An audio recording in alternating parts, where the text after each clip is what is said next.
The original Dying Light game has remained one of the most popular zombie apocalypse titles out there, due to its intense combat and gruesome executions that literally send chills down our spines. For years, there have been no competition at all. But now, with Dying Light 2 just lurking around the corner, I think it might just take the reins over. Hey guys, Joey here, and we're back with another exciting video. Today we're taking a deep dive into the dark world of Dying Light 2. It's almost time that we have the game in our hands, and a few recent footages have revealed tons of new elements that the game is supposed to have. First things first, let's talk about what's new in the upcoming title, starting with the new gear system. In the first game, you started out with a given set of apparel that had no effect on your skills and abilities. While in Dying Light 2, the gear you use has attributes that do influence your combat. This gear system does seem to be inspired by modern MMORPGs, as you can see certain icons over the gear that tell us what class it belongs to. There are 4 main builds that the gear have been divided into: Ranger, Brawler, Tank, and Medic. Dying Light 2 is supposed to have a huge arsenal that can be modded, which gives additional perks to the gear. However, reusability is slightly less than the first game. You don't get to repair the weapon a few times before it breaks, which doesn't really sound appealing to me, but it is what it is. Another big change in the game related to the arsenal is the type of weapons. You don't get to use military guns. Instead, you have different options of bows and crossbows for range combat. That is because the game takes place in a time 2 decades after the first game, and the world has turned into a medieval world that has traces of the old one, which is why the lack of machine guns and pistols makes sense. As for looting, it has been taken to a whole new level in the game. You can watch out for gear from fallen enemies, chests, almost anywhere and everywhere on the map. Speaking of the map is said to be 2 times larger than the original game. And trust me when I say this, the depth is just next level.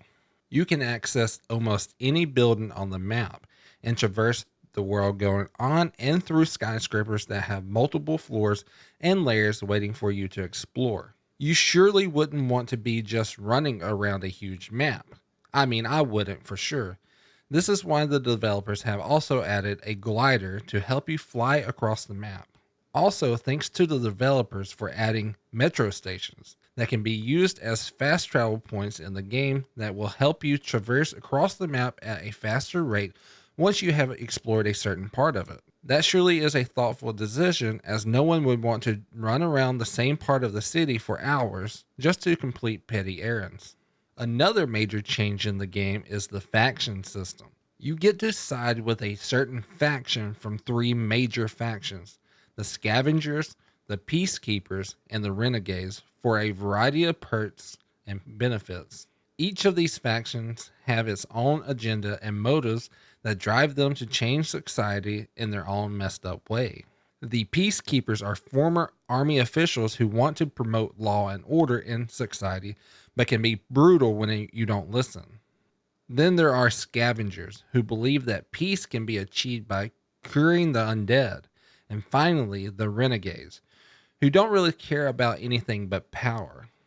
As you progress and liberate more areas from the zombies and humans, you get to choose who gets control of the area, and assigning the outpost to a certain faction has its own perks, which definitely sounds cool.